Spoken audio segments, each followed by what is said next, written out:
একটি ভিডিও দেখতেছিলাম। ভিডিওটি হলো প্রফেসর কামরুল ইসলাম স্যার, ওনার একটি সাক্ষাৎকার বা একটি অভিযোগ দেখতেছিলাম ভিডিওটি। তো ভিডিওটি দেখে অত্যন্ত কষ্ট লাগলো এবং খুব খারাপ লাগলো। দেখলাম উনি অভিযোগ করতেছেন যে উনি ওনার কাছে একটি চক্র একটি বিশেষ একটি দলের নাম ভাঙিয়ে চাঁদা যাচ্ছে, কিছু টাকা পয়সা যাচ্ছে বিশেষ একটি দলের নাম ভাঙিয়ে। তো উনি অভিযোগ করতেছে যে আমি ওসির কাছে, এরপরে এসপির কাছে, ডিআইজির কাছে আমি অভিযোগ জানিয়েছি। পুলিশ আসে, এসে এমন একটা ভাব হয় যে পুলিশ তাদেরকে ভয় পাচ্ছে। তো কেমন যেন পুলিশ তাদেরকেই ভয় পাচ্ছে। তো এমন যদি অবস্থা হয় তাহলে তো এটা অত্যন্ত দুঃখজনক বিষয়।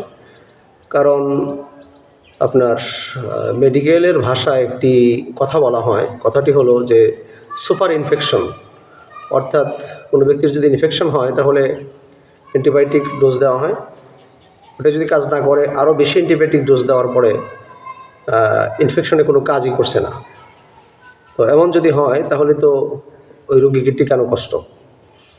তো এখন যে ব্যক্তি এসে চাঁদা দাবি করছে, পুলিশ এসে যদি কোনো ব্যবস্থায় না নেয় তাহলে তো অপরাধী যারা তারা আরও ব্যাপক পর্যায়ে সাহস পেয়ে যাবে যে না, পুলিশ আসছে, কিছু তো বলছেই না, তাহলে তো কোনো অসুবিধা নেই, কোনো সমস্যা নেই। তো এরপরেও উনি বলছে যে এই সমস্যাটা দীর্ঘদিন যাবতই বলতেছে, কোনো কাজ হচ্ছে না। তো কোনো একটা পত্রিকার বা একটা টিভি চ্যানেলের মাধ্যমে এটা প্রকাশিত হওয়ার পরে এরপর আস্তে আস্তে ওটা ব্যাপকভাবে ছড়িয়েছে। তো এখন উনি তো দেশের জন্য অনেক একজন বড়োভাবে একজন ব্যক্তি।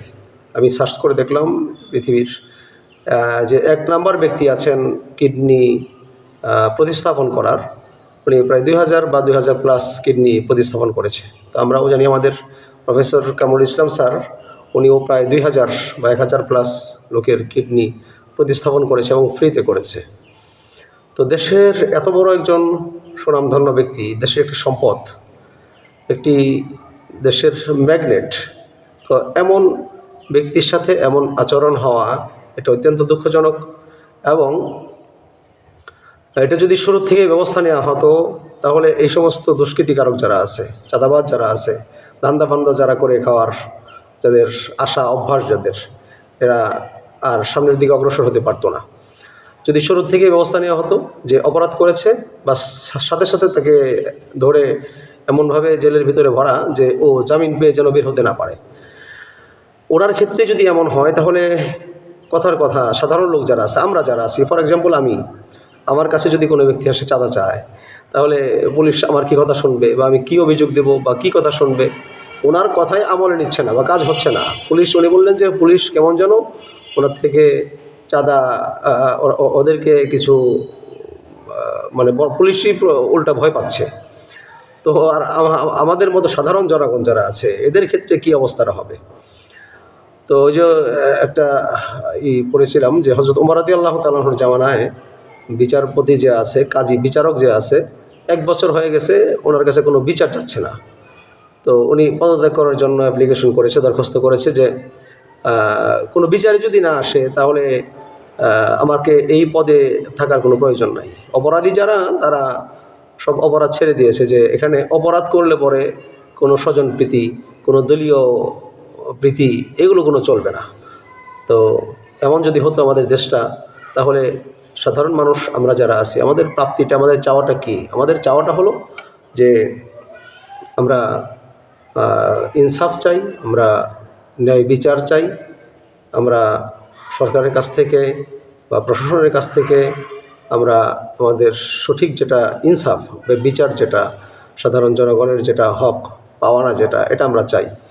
আমরা তো বেশি কিছু চাই না যে আমাদের ঘরে খাবার দিতে হবে, আমাদের ঘরে চাউল দিতে হবে, বা এটা সবার ঘরে ঘরে পৌঁছে দেওয়া এটা পসিবল না বাংলাদেশের প্রেক্ষাপটে, বা সেটাও চাই না। তবে আমরা নিরাপত্তা চাই আমরা। তো আশা করছি এই বিষয়টা নিয়ে বর্তমান সরকার যিনি আছেন, যারা আছেন দায়িত্ব যারা আছেন, ওনারা এটা খেয়াল করবেন যে সাধারণ জনগণ এবং বিশেষ করে এই সমস্ত ব্যক্তি যারা আছে, এই চাঁদাবাজ যারা আছে, এদেরকে একটু আইনের আওতায় আনার জন্য। এবং এমন যেন না হয় যে ধরে পুলিশে দেওয়া হলো, 2 দিন পরে আবার কোন এমপি যেন বললো, হাসনাত আবদুল্লাহ কিনা, যে ধরে জেলের ভিতরে দেওয়া হয়, আবার 2 দিন পরে আবার সেই জামিন পেয়ে, মেবি হাসনাত আবদুল্লাহ কিনা কে যেন, যে আবার 2 দিন পরেই আবার জামিন পেয়ে তারা বের হয়ে যাচ্ছে। তো এমন যদি হয় তাহলে ঝামেলা, নেশাখোর যারা আছে।